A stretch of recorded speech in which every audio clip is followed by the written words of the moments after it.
Та subscribe дарж сувга захиалаарай. Мөн хонхон дээр дарснаар дараагийн шинэ бичлэг ороход танд мэдэгдэх болно. Чихэна. Тайрын чон хочод дүгэр бол шилийн сайн эр биш. Тэр бол алуурчин. Дэйхэн үед Хөвсгөл аймгаас Ногоон Жонд, Ролмо Баатар, Дэлдэн Минд, Баглааны арилди, Данхар Зундуй, өндөр цэрэн рааш нарын шилийн сайн эрчүүд тодрон гарсан байдаг. Харин 1960-аад оны үед Хөвсгөл нутагт арга дэндв хэмээх шилийн эр тодрон гарч хойд зүгийн туваа бурайдуудыг нэг хэсэг бужиг нуулсан гэдгээ. Мөн 1980-аад оны үед тайгын чон хочод дүгэр хавхт орж нудраг гонгор нарын эрчүүд гарч иржээ. Энэ тухай 80-аад оны үед Хөвсгөл аймгийн цагдаагийн газарт ажиллаж байсан бэлтгэл хошууч цогт жаргал доорх зүйлийг хүүрнсэн юм. Өнөө цагийн хөвсгөлчүүд 70-аад оны шилингэр уулын төмөр агсныг их биширдэг. Харин 60-70-аад оны үед туваа бурайдын шүдний өвчин болж явсан арга дэндвийн тухай тэр бүр мэддэггүй. Аргач үгүй юм. Арга дэндв нь нэр хочоо байнга сольж явдаг байж л тий. Ер нь дээхэн үед нэр хочоо байнга сольж явдаг шилингэр мерсер байсан байдаг. Энэ зарим тохиолдолд цагдаа интерес нуугдж болтоход хэрэг болдог байсан бололтой юм бэл. Олны дунд нэрд гарсан нэг л тогтсон нэрээрээ яваад байвал баригдаж хоригдох нь амархан. Адаглаадал хаанигтай адуумал хөөсөн хэрэг гарлаа гэхэд юун түрүүнд хардагдад сэрдэгдээд эхлэн шүү дээ. Тэмээс арга дэндвэн төрсөн нутгаасаа өөр газарт нэрээ дандаа худлаа хэлж явдаг байсан байгаа юм. Тэм учраас хөвсгөлчүүдийн дунд нэг их нэрд гараагүй. Туваа бурайдаа сэмхэн хазаар гүйлгч хээдэл дэрүүхэн дэндээ нам жимхэн байдаг байж. Харин 80-аад оны үед Хөвсгөл аймгийн Улаан уул Рэнжин Лүмб сумдад нэрд гарсан тайгын чон хочод дүгэр гихчийг манай нутгийн зарим хүн шилингэр байсан гэж дүгнээд байдаг. Энэ дүгэр бол шилийн сайн эр биш ээ. Алуурчин гэтгээд шоронгоос оргсон оргодол байсан юм. Тайгын чон хочод дүгэр нь 1970 онд хамтарч хэрэг үйлдсэн нөхрийнхөө амь насыг зэрлэгээр хороож Хөвсгөл аймгийн шүүхээс 15 жилийн хорих ялаар шийтгэгдсэн байдаг. Тэгээд шоронд ердөө ганцхан жил болоод л оргож босоо Хөвсгөлийн тайгад гарчихгүй юу? Манайхан нэг зүйлийг буруу ойлгоод байдаг. Шоронгоос оргоод тайгад бүгсэн болгоныг л шилийн эр гэж дүгнээд байдаг. Уулын төмрийн хувьд бол түүнийг шилийн эр гэж дүгнэж болно. Харин тайгын чон дүгрийн хувьд бол байдгал нэг алуурчин дээрэмчин. Би бас энэ тухай Рэнжин Лүмбийн нэг нөхөртөө маргалдаж л байв. Манай Рэнжин Лүмбээс тайгын чон дүгэр гэдэг агуу шилийн эр тодорсон гэж ирээдэл сүржгэнхээр нь би. Өгсөн хойно. Наад хулгайч чинь уулын төмрийн хажууд хин юм бэ? Тайгад бөгж байхдаа хаанаас хэний адуу хөөс юм. Танай нутгийнх нэг л баахан дарамтлсан байхад. Шилийн сайн эр гэдэг чинь ийм байдаггүй юм. Чиний магтаад байгаа дүгэр чинь хүн алж хүрээ талсан нэг муу дээрэмчин шүү дээ. Гэж хэлээд амийг нь таглаж бил. Үний юм чинь. Яахав дүгрийн хувьд тайгад 9 жил бүгдээ цагдаа нарын олон удаагийн отолтонд орж байсан ч ганц ч удаа баригдалгүй 90 сайнаар молторч байсан хэд хэдэн аятайхан түүх байдаг юм. Амирсан 10 шахан модаагийн бүсэлтээс гарч байсан гэдэг. Өндөр хисаан дээрээс морьтойгоо ус руу үсэрчигдэг. Бэтүү хөвч тайгаар яг л чон шиг дүүлдэг гих мэтийн домог шиг юм яригддаг юм. Тэгээд л тайгын чон гэж дуудулдаг болж. Цаатан айлуудаар ороод гарахдаа социалист төрийн цагдаа нар намайг барьж чадахгүй. Эднэрт нохоон гүйдэл байдаг бол надад чонын гүйдэл бий. Нохой хизээч чоныг гүйцэж байсан түүх байхгүй гэж аарахдаг байсан гэдэг. Бас хавхторж нудраг гонгор гэсэн хоёр дагуултай. Тэд нар нь л мөн л шоронгоос оргсон хулгайч нар. Хавхторч нь хүргэн ахынхаа толгойг сүхээр цавдсан хэрэгт. Энэ хурчин ягам нөгөө 80-аад оны үед Майнтын шоронгоос бүлэглэн оргсон чойргийн дүгрээ тэргүүтээ 9 оргодлын нэг юм шүү дээ. Энэ 9 оргодлын нэг нь эрлийнхэнд буудулж өгсөн. Нэг нь тайгад гарчихсан, бусд нь баригдсан байдаг. Тайгад гарчихсан хулгайч нь хавхторж бусдыгаа бодвол их цайлтай сэргэлэн нөхөр байсан байгаа юм. Алдарч чойргийн дүгрээ хүртэл түүний арга зайлыг барж эддэггүй байсан тухай ярилцлага өгсөн байдаг. Тэндэж тэр 9 оргодлоос ганцаараа баригдалгүй үлдсэн болов уу? Бас өөрийн гэсэн онцлог чанартай. Модон дотор бие далдлах дуртай. Яах ихийн завдалгүй газар ухаад өөрийгөө далдалчихдаг.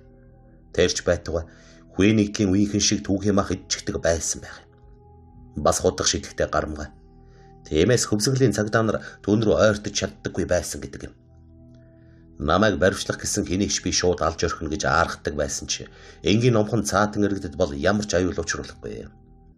Тиймээс зарим цаатан түүнийг шилийн эргэж хүндэлдэг байсан байх юм. Нодрог гонгор нь бас л үл бүтэх хулгайч. 1970-аас 1980 оны хооронд Хөвсгөл аймгийн шүүхээр 3 удаа шийтгүүлсэн байдаг. Тэгээд 1980 онд зүүн хараагийн чанга тэглэмтэй шоронгоос бүрэн зэвсэгтээ оргож босоод тайгын чон дүгүр хавхт орж хоёртоо нийлчихгүй юу? Цагдаа нарын тодорхойсноор бол нодрог гонгор нь мөрөө баллахтаа мэрэгшсэн. Тайгад тов хийсэн урт цобоохойтой, чон болж үлэхтэй гарамгай, архинд дуртай, эмэгтэй хүнийг их хүсдэг. Хүнтэй нийлэх дургүй, маш аюултай итгэхэд байсан. Ийм 3 аюултай хулгайч Хөвсгөл аймгийн цаатан иргэдийн уугуул нутаг, Баян зүрх, Улаан уул, Цагаан нур, Ринчин Лүмб сумдын нутгаар оргонож нэг хэсэг бужигнуулсан юм. Сүүлдээ бүрэн зэвсгэлсэн эд нарыг Хөвсгөлийн ард талын сумдын цагдаа нар хүчирхээ байснаар аймагтаа нэр хүндтэй төлөөлөгч Барним ном хотгож байсан түүхтэй. Барним бол авхаалчтай зөрөгтэй жинхэнэ төлөөлөгч байсан юм. Манайхан түүгээр бахархсаар ирсэн. Миний хувьд гэвэл Барним төлөөлөгчийн хажууд орой гарч дорой төрсэн цагдаа. Тайгын чон дүгүр нэг өдөр 60-70 оны үед Хөвсгөл нутагт нэр хүндтэй явсан шилингэр арга дэндвтэй уулзах сонирхолтой байгаагаа хүнээр хэлүүлсэн гэдэг. Амханда нутаг орондоо хүндлэгдсэн шилингэртэй нөхөрлөж нэр сүрийг нь ашиглах гэж хэлдэг. Яг тэр үед Хөвсгөл даяар нэрд гарсан уулын төмөр шоронд хоригдож байсангүй. Тиймээс тэд арга дэндвийг сонгож авсан хэрэг. Дэндв энэ 3 аюултай хулгайчтай зориуд очиж уулзсан байгаа. Тэгээд намтар түүх, адал явдал өдүүлсэн хэрэг зэргийг нь сонссны дараа та нарын шоронгоос оргож босох бол яах вэ? Эр хүний хийдэг ажил. Уул тайгад бүгж байгаа чинь бас л эр хүний хийдэг ажил. Үүнийг сайн эрийн явдалч гэж хэлж болно. Харин та нарын хүний аминд хүрсэн явдалч нь надад юр таалагдахгүй байна. Шилийн эр бол барагтай бол хүн алддаггүй юм. Тэр дундаа найз нөхөд ах дүүсээ алж хяддаггүй юм. Насахиж яваа би алуурчин хүмүүст хэл бол болж чадахгүй. Гэхдээ та нарт цаат хийхгүй. Надтай надгүй та нар буйнаараа бол гэж хэлсэн гэдэг. Цаат бол нь ёстой л буйнаараа болсон байдаг. Гэхдээ тэр буйн нь хар бараан өнгөтэй. Тэдний гэмт үйлдэл цаат хийж чадсан чекист Барнимыг 80-аад оны хөвсгөлчүүд сайн мэдэх учиртай. Жаахан хүүхдүүд хүртэл байлдаж тоглохдоо би Барним болно, чи дээрэмчин бол гэдэг байсныг бодоход тайгын чон хожид дүгрийн хэрэг явдал хөвсгөлд их ээхэн дуйлан болсон нэлт байгаа юм. 90-ад оны үед зарим цаатан отгийнхны дунд хөвсгөлийн тайгад Барним чекистийн хөшөөг босгоно гэсэн яриа гарч байсан ч тайгын чон дүгэр хавхт орж нодрог гонгор нарын шилийн эргээд итгэчихсэн хүмүүс үүнийг нам дарж байваа. Тэгээд ч хүмүүс цагдаад ихэвчлэн дургу байдаг шүү дээ. Харин орон нутгаасаа төрсэн шилийн эрчүүдэд бол их сайн байдаг. Энэ нь юусоо Монгол хүний төрөлхийн инстинкт. Ямар сайн даал 90-ад оны үед манай нутгийн хэсэг залуус бидний өвөг дээдэс цаг ямагт зовхөөдөө явж ирсэн.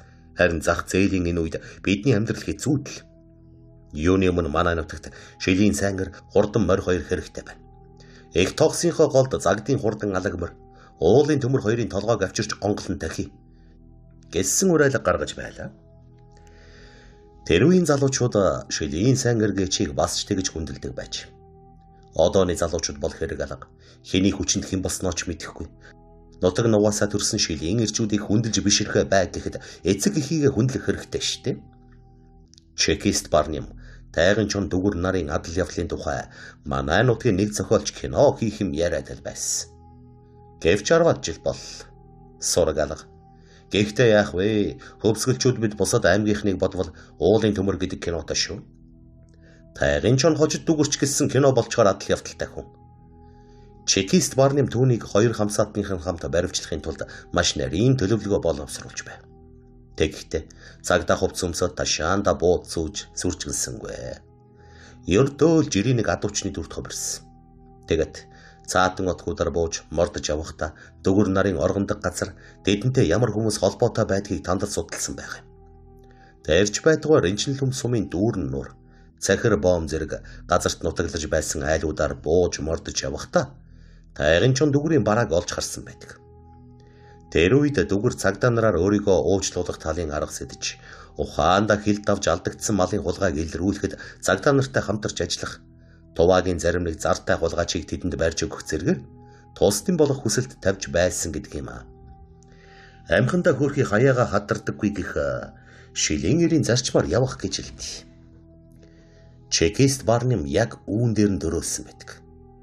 Сүүлдээ тэр дүгрийн цагдаа нартай хамтарч ажиллах хүсэлт болон уучлал хүссэн өргөдлийг нь дээш уламжилж өгөх улаачийн үүргийг гүйцэтгэх болжээ. Гэвч сүүлдээ долоо буудуулсан догширсан чон дүгэр Барнимыг цагдаагийн ажилтан болохыг мэдмэгцээ. Улаан улс сумын хөгийн голын ихэнд орогнож байсан газраасаа дөрвөж Туваа руу гарахаар бэлтгэсэн байв. Тиймээс Барним түүнийг Туваа руу алтхаас өмнө буш шуухан барьж авахар яаравчилж энэ ажилдаа нутгийн зарим иргэдийн тусалцааг авч байв. Энэ тухай дүгэр бас л мэдчихэд. Нудраг гонгортой хэлэхэд цаатгана. Термо шалтан цагдаа яадаг юм. Бид бүрэн зэвсэгтэй. Гарнат хүртэл байна шүү дээ. Ааштай дэрвэл гарнат чидэд юу ч үгүй болтол бэлбэлээд хайчихна. Чамаа их ч новоо ир гэж бодсон чинь нэг муу шалтан цагдаагаас айдаг хариуг амтан байжээ. Гэж дургүйг нь хүргэснээр мань хоёр барьцалдаж аваад баахан ноцолдсон байв. Ингээд хоорондоо эв түнжингүй болсноор дүгэр түүнээс салж хөгийн голын айлуудыг бараадсан байдаг. Энэ үе төлөөлөгч Барним хуулийн инэрэнгүй чанар гэж байдаг юм. Чамд өршөөл үзүүлэх талаар намын төв хороо хүртэл яригдаад байна. Тэгээд ч малын хулгайтай тэмцэхэд чиний тусалцаа улс их оронд маш их хэрэгтэй байна. Чи тайгаас буугаад ир. Хоёулаа уулзаж сайн зөвлөлдөө. Гэх мэтийн загтал бичээд хөгийн голын нэг нөлөөтэй нөхрөөр дүгүрт үг үйлсэн гэдгээ. Тайгын чон энэ загтлыг үлээж авсан ч мөн л хаширлаа. Тайгда бүгхээр шийтсэн байдаг. Тиймээс Барним төлөөлөгч нудраг гонгорыг баривчлахаар яаравчилсан байна. Хэрвээ орогдолтой гинэт тааралдаж гэмээр шууд буудах тушаалт. Гэхдээ эхнийхээ сумаар шархтуулах. Тэгээд бүр болохгүй бол устгах. Онц аюултай рецидивистүүдтэй ингэж харьцах дүрмтэй байдаг. Төлөөлөгч Барним хөвсгөлийн цагдаа нарын хамгийн шилдэг нь болох даш цэрэг дагуулад намрыг нэг өдөр тайг руу явж байваа. Тэгэхдээ мань хоёр олон хоног бороо засан зотарч унаа малаа сольдуулаад нутаг ботсон гэдэг ойлгоцыг нутгийн ардуудын дунд төрүүлсэн байдаг. Энэ нь тактикийн асуудал байсан. Ингэснээр тус тусдаа бүгж байсан дүгэр дорж гонгор нарыг тайвшралд оруулах ёстой байв. Цаад улан чүнд итгээд хэд хоног тайгтаа амар жимэр бүгсэн байдаг юм. Хоёр төлөөлөгчийг унаа малан зутраад нутаг ботсон гэдэг яриаг сумын албан тушаалтнууд айлуудаар тарааж байв. Энээрээ орогдлуудыг тайгаас бууж ирэхэд их нэмэр болсон. Гонгор дүгэр доржнор намрын хэрэг унаад ирмэгц өвлийн бэлтгэл хийхээр заавал тайгаас бууж ирдэг байсан гэдэг. Ингээд хамгийн дөрөнд хавхт орж тайгаас буугаад иржлээ.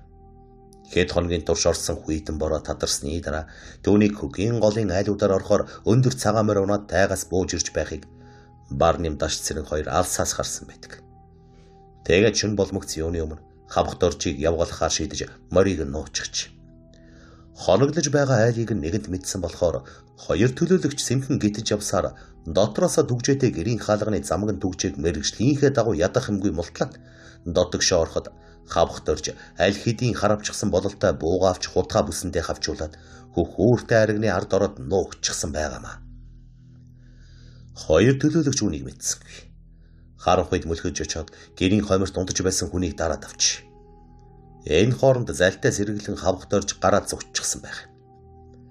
Майнтын шоронгийн 9 орогдлоос ганцаараа баригдалгүй үлдсэн. Бас яах ихийн завдалгүй газар ухаад өөрийгөө далталчихдаг авьяаста сэргэлэн нөхөрт энэ зэргийн зал байлгүй яах вэ? Түүнийг гарц ухтах чимээнээр Барним хойноос нь даган гарч зогс гэж хашгираад хий буутсан ч дорж зогсолгүй явсаар морин дээрээ хүрэх гэсэн ч явгарснаа ойлгоод. Түе чорт заяа нөргсөн шаар гэж амар чан хашгирсан гэдгээ. Тэгээд ойролцоо үедээ шилж байсан морины чөдрийг яах ихийн завдалгүй тайлаад морттол Барним хажуухан талд нь ирчихсэн зогскойд дахиад хий буутахад догширсан хулгайч сая нэгэн баригдснаа ухаарад хоёр гараа гавлуулсан байгаа. Маргааш нь хоёр төлөөлөгч түүнийг төв рүү хүргэх замдаа элдв арга хэрэглэж байгаад нудраг гонгорын тухай мэдээлэл авч улмаар түүний бас нэг хам саатан цэргийн оргодол догсом гихчийг баривчсан байдаг. Тэгээд догсмос гонгорын байгаа газрыг мэдэж авмагцаа хавх дөржийг бүдүү мод тэмрүүлэн гавлаж амийг нь боож орхиод эрэлд морцсон ч гонгор уртсандаа байсангүй. Гэтэл мань хүн бэлтсийн голд нутагладаг нэг айлын 17 настай охины толгойг эргүүлж байгаад тайгад аваачаад жаргалаа илж байсан байгаамаа. Битүү тайгаас түүнийг олох боломж үнэндээ байсангүй. Ингээд нэг хэсэг эрэл мухардаж тайгын чонын сураг алдарсан байдаг. Цаатангууд түүнийг туваараа гарчихсан гэж төлөөлөгч нарт итгүүлэх гэж оролдож байв. Гэтэл жилийн дараа Барним төлөөлөгчд дүгрээс нэг загтал ирдэг юм. Бас л нөгөө сэм уулзалтах, цагдаагийн ажил туслах, Тубаагийн зартай хулгайч нарыг барьж өгөх зэрэг үлгэр домог шиг юма битсэн байдаг. Төлөөлөгч Барним энэ удаа манай цагдаа нараас лавга гэдэг дажгүй цагдааг дагуулж явахаар болсон. Тэгэд тайгын чонтой болцсон эсөөр дүүрэн нуур гэдэг газар очтол нөгөөх нь ирсэнгүй. Нилээд хүлээж байгаад буцах гэтэл мань хоёрыг далдаас ажиглаж байсан дүгэр тэнгэрүүд хий будаж сорж үтсэн байгаамаа. Барнимч зэвсэгтэй яваа гэдгээ мэдэгдэхийн тулд хариу буудаж дөхөө гэсэн гэдэг. Ингээд мань хоёр бие биенээ мэдэлцснээр яг л Америкийн ковбой нарын тухай кинонд гардаг шиг хоёр талаасаа ойрцоор гурав алхмын зайд тулж ирсэн байгаа юм. Тайгын чон их л болгоомжсон маягтай бууныхаа гохон дээр гараа аваачингаа. Ингээд та үнэн яриад байдаг хүн үү? Худлаа яриад байдаг хүн үү? Миний ялыг хөнгөлж өгч чадах юм уу? Би хулгайч нарыг зааж өгнө. Гэхдээ туваа муваа гэж томрохгүй. Та нар л мэдэхгүй байгаа болохоос биш хойш надуу мал гаргадаг 7-8 цаатан байна. Ийм тийм нарийн ширээ юма мэдэхгүй байж мань митийг мөрөөрөө бүгж байгаа юмнуудыг мөрдөж мөшгөөд хамаг цаг заваа барахыг ёстой дүүрчгсэн амтд. Би тайгад 9 жил бүгж байна. Өөрийгөө хангалттай шийтгэл. Одоо харин би та нарын ажил тусалмаар байна. Та нар шиг ийм заяан орхисон цагдаатай байгаа болохоор Монголын хамаг мал хоошоо гараад дуусч байна. Ойлгохтойхон ажиллахад яадаг байна. Гэгц зэргээр яг л цагдан сэргийлэх газрын том дарга шиг үүргэцэн гэдэг. Хариуд нь Барним. Яг одоо шийд хэлэх арга алга. 2 хоногийн дараа уулзаад нэг мөр хариу өгье. Гэхэд дүгэр дүрсгийтэл уурлаж ирснэ төдөлгүй тайвшраад. За яг болж юм. Харин элдв зайл хэрэглэж намайг баривчлах гэвэл би шууд л тархинд чинь сум зоон шүү. Гэцсэрдүүлээд яахын завдалгүй тайгар ураад алга болчихсон гэдгээ. 9 жил тайгад амьдэрсэн болохоор хурд хүч хөлөлгөн сонор сэрэмж зэрэг нь дээд зэрэгээр хөгжчихсэн. Хэрвээ буудалцлаа гэхэд алдаж буутахгүй. Энэ ч утгаараа өөртөө хэд бардамнаад зэвсэг агссан төрийн төлөөлөгчөөс хүртэл айж имэйлгүйгээр уулзсан юм. Хэрвээ түүний хүний амь насанд халдаагүй бол шилийн эргэж бүрэн дүгнэж болохоор хойноос нь ч бас адуу мал хөөгд ирж байсан гэдэг юм. Та нар л мэдгүй болохоос биш хойш нь адуу мал гаргадаг 7-8 цаатан байна гэж тайгын чонын сануулж хэлсэн нь аргагүй үнэн үг байсан. Нэрэж 80-ад оны үед халахын шоронд 7 цаатан морилж байсан түүхт. Хөвсгөлийн аймагт цаатангуудын хэрэг хэмээх ланжгар том хэрэг дэгдэж халахын шоронгийн хоймрыг цаатан иргэд анх удаа эзэгнэж байв. Үүнээс өмнө нунж дорой цаатан иргэд шорон гяндан тэр бүр орж байсангүй. Хөвсгөл аймгийн дарахад цаатан иргэдийн уугуул нутаг болох Улаан уул Баян зүрх сумаас 200 гаруй адуу хулгайлж улсын хил давуулсан хэрэг үеигдэгдээд хэргийн эзэн холбогдогч нь тогтоогдохгүй 2-3 жил болсон юм. Сүүлдээ энэ асуудал цагдаагийн байгууллагаас хальяад нах яамны хэмжээнд яригдсан. Тэгээд мөн л нутаг орондоо туршлагдсан Барним төлөөлөгчийг энэ ажилд томилж манай цагдаагийн хэсэгч бас хамтраад оролцож байв. Төлөвлөгөө дээр Туваа улсын хэрийн ойролцоо нутгалдаг уйгар цаатан иргэдийн дотор гол ажлаа явуулахар болж Улаан уул сумын цаатан иргэн даш зэвэг дашаа нарын цуслан намаржааны газар тэдгээрийн урдсын бөөр зэрэг газруудаас Орос улсад үйлдвэрсэн шинэ хуучин янз бүрийн чихрийн цаас, тамхины хайрцаг, архины шил зэргийг илрүүлснээр энэ нь адууны хулгайч нарыг цаашид мөрдөхөд чухал хэрэглэгдэх хүн болсон юм. Сэжиг бүхий айлууд яг ийм зүйлүүдээр дайлж цайлж байсан төдийгүй Орос винтоп, оюутны машин зэрэг эд зүйлс гэртэн байв. Эдгээр айлууд улсын хил орчмоор тайгын гүнд нутгалдаг, сонирхолтой болох нь ажиглагдаж Төдөлгүй эдгээр айлуудаас улсын хэл хууль бусаар давж зөрчдөг байж болох сэжигтэй байдлууд тогтоогдсон. Нөгөө талаар дээрх иргэдийн садан төрлийн холбоотой хүмүүс туваад амьдардаг. Тэд нар л байнгарж очдог болох нь батлагдж байв. Төдөлгүй сэжигтэн даш цэвг, туваагийн харьяат, мохорд дорж, амдар, жашви, совд гэх мэтийн хүмүүс хэлээр хууль бусаар давж ирж удаа дараа адуу мал хулгайлдаг байсныг илчилсэн. Эдгээр гэмт этгээдүүд цаатан иргэдийнхээр бууж мордохдоо хэрвээ адууны хулгайн хэргийн талаар цагдаагийнханд ам ангаасан байвал аалан шүү. Харин дуугүй суух юм бол та нарыг чихэр жимс арх тамхиар таслахгүй гээд гой ганган заастай чихэр сонин янзын яарлагтай арх тамхи өгөөд явдаг байв. Даш цэвэг баривчлагдаад 7 хонсны дараа хил давуулсан адууга туваагийн иргэнд орж жашви амар нарт дамжуулдаг байсан тухай мөн цаатан гомбхүү, мандах, гоостой, Ноёнбат нарынхаар туваа хүмүүс ирдэг байсан талаар мэдүүлсэн. Ингээд манайхан гомбхүү, мандах, гоостой, Ноёнбат нарыг баривчилж, мөрөнгийн төвд авчирч, мөрдөн байцаалтын ажиллагааг 2 цэгт зэрэг хослуулан гүйцэтгэж байв. Үүний үр дүнд даш цэвэг гомбхүү, гоостой, Ноёнбат, мандах, дэлгэр, баяраа нарын цаатан иргэд 100 гаруй адуу хулгайлж улсын хилээр давуулан туваа иргэдэд дамжуулсан болох нь тогтогдсон. Эднээс гадна туваа улсын Кизил районы Кункуртыг хамтарлын нэр бүхий 8 иргэн Монгол улсын хилийг зөрчин орж ирж 100 гаруй адуу хулгайлсан болох нь бас тогтогдсон. Үүнийг илрүүлэхэд туваа улсын дээд зөвлөлийн нарийн бичгийн дарга Сергей Кечикович Кизил районы цагдаа сэргийлэхийн орлогч саян мөрдөн байцах дасгийн дарга Михайлович нар ихээхэн тусдын болсон байдаг. Ийм том хамтын хүчээр туваагийн малын хулгайч, мохорд орч, жашви, амбар, хөвсгөлийн цаатан даш цэвэг, гомбхүү, гоостой, Ноёнбат, мандах, дэлгэр, баяраа нарын томоохон бүлэг хулгайн хэрэг илэрч, Оросын шоронд 3 туваа, Монголын шоронд 7 цаатан морж байсан түүхтэй юм. Энэ хэргийг илрүүлэхэд тайган чон дүгрээс илүүтэйгээр хавхт орж мэдүүлэг их тус болсон гэдэг юм. За энэ Чехов ярианасаа баахан гадуурчихлаа. Төлөөлөгч Барним 2 хоногийн дараа болцсон газар очиход тайган чон алсаас ажиглалт хийж байгаад уулзалгүй яваад өгсөн гэдгээ. Тиймээс Барним тохиролцъё гэж итгэж байгаа бол тохиролцсон шиг тохиролцсон биз дээ. Төрийн өмнөөс явж байгаа бид олон удаа тоглоом шоглоом болж чадахгүй. Чиний хурч очих газар бид хурч очиж чадна ш. Хариу гэлсэн бичиг үлдээгээд явсан гэдэг. Энэ явдлаас хойш хэд хоногийн дараа тайган чон нутгийн хүмүүсээр дамжуулж нэг захиа илгээсэн байдаг. Тэр захианд уул тайгад 10 жил бүгсэн хүний хэргийг цагаадардаг гэдэг үнэн үү? Би мээр хүнээс олд сонслоо. Хэрвээ үнэн бол би ганцхан жил бүгчэхэд цагаадах юм байна. Тиймээс төлөөлөгч та надад энэ талын бишиж хэвлсэн албан ёсны хууль байдаг бол авчирч үзүүл гэлсэн байж. 10 жил уул хаданд бүгсэн хүний хэргийг цайруулдаг гэсэн аман яриа байдаг ч ийм хууль байдаггүй. Уулын төмөр яг үүнээс болж гиндэж баригдсан хүн шүү дээ. Энэ хүн бүтэн 10 жил тайгад амьдраад намрын нэг өдөр тайгаасаа бууч. За одоо л нэг эрх чөлөөтэй боллоо доо. Би хийсэн хэрэгээ ухаарч ойлгоод хэнд ч баригдалгүй 10 жил оргох ганцхан зорилготой байсан. Энэ зорилгоо биелүүл. Одоо намайг төр засаг маань өршөөх байлгүй гэж нутгийнхаа ардуудад хэлж байсан гэдгээ. Гэтэл ийм хууль байдаггүй.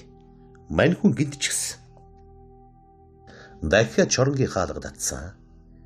Хэрвээ дээрх аман ярианд итгээгүй бол мань хүн баригдахгүй байсаар байгаад л битүү тайгадаа насан эзлэх байсан болов. Тайган ч бас ийм ярианд итгэж л байсан байх юм. Гэхдээ уулын төмөрийг бодвол амар хашир. Бижиж хэвлсэн хууль байдаг эсхийг нүдээр харахыг хүссэн. Даан ч ийм хууль байхгүй болохоор Барним хад мөргсөн байдаг. Гэсэн ч тэр дүүрийн оргинож байгаа газрыг олж тогтоогоод гэндүүлэн баривчлахаар шийдэв. Энэ хооронд нудраг гонгорын сураг гардаг юм. Манер 17 настай охинтойгоо хамт Баян зүрх сумын азаргын нуруу гэдэг газар нутаглаж байсан Жамб гэдэг айлд оргинож байгаа нь тогтоогдсон. Тэгэд Барним хэдэн цагдаагийн хамт нэг шөнө Жамбын гэрийг бүсэлж аваад төгчээтэй хаалгыг нь онгойлгох гэтэл өөдөөс нь юу юугүй буу тас хийгээд явчихсан байх юм. Төдөлгүй гэрийн хан шажигнаад явчихч. Тэгсэн нудраг гонгор гэрийн ханыг яахыг завдалгүй өргөж гараад ойн чөлөөрөө зүгтчихсэн байгаа юм. Өмнө нь 2-3 чудаа шоронгоос оргож босч байсан айхтар сүйхэ дээр болохоор энэ зэргийн имийг дорн сэтгсэн байгаа юм. Хожим харин төлөөлөгч Барним. Би цагдаагийн сургууль төгсөөд л байдаг, мэрэгшээд л байдаг. Гэвч тайгын чон хавх нудраг нарын ухааныг барж идэхгүй л байгаа юм да. Ухаанда нудраг гонгорыг гэрийн хан өргөд зогчхно гэж зүүдлээчгүй. Хавх дорчийг хөхүүртэй айргны ард нуугдж байгаад гарч цогтно гэдгийг төсөөлөөгүй. Тайгын чон дүгрийг хуулийн заалт нэхэж шаардна гэдгийг бас л төсөөлөөгүй гэж хуучилдаг байв. Гэсэн ч нудраг тайгын чон хавх гурвыг гурвууланг нь ялан дийлж чадсан хүн л дээ. Гонгорыг гэрийн хан өргөд ойн чөлөөрөө зүгтахад нэг хүн хамт гараад хойноос нь гүйсэн байгаа юм. Гэтэл тэр нөгөө баригдашгүй өшөө авагч тайгын чон нь байж байдаг байгаа. Тэгээд энэ нөхөр төлөөлөгч Барнимын суманд оногдсон газар дээрээ нас барч харин нудраг гонгор тэр чигтээ зүгтаагаад ойроо уусан алга болсон байдаг. Энэ ёстой айхтар хулгайч ор мөргүй зүгтснасаа хойш 2 жилийн дараа баригдсан. Овс аймагт мөн л өөрийн ижил нэг оргодол бос суултаа нийлээд Туваа руу гарах гэж байхад нь төлөөлөгч Барним хэдэн хүний хамт баривчилж байв. Тэр үед бид одоо цаад нудраг гонгорч нь халахын шоронд очоод ямар дуйлан дэгдэх болтоо? Муусан хянагч нарын уйлыг үзэх байхдаа халахын шоронд ч ёстой нэр алдраа дуурсгандаа гэж ярьдаг байв. Гэвч цуутай хүүхэн хоримгүй гихчээр нудраг гонгорын тухай хожим юу ч сонсогдоогүй. Өгсөн амьданч мэдэгдэлгүй тагчиг болсон доо.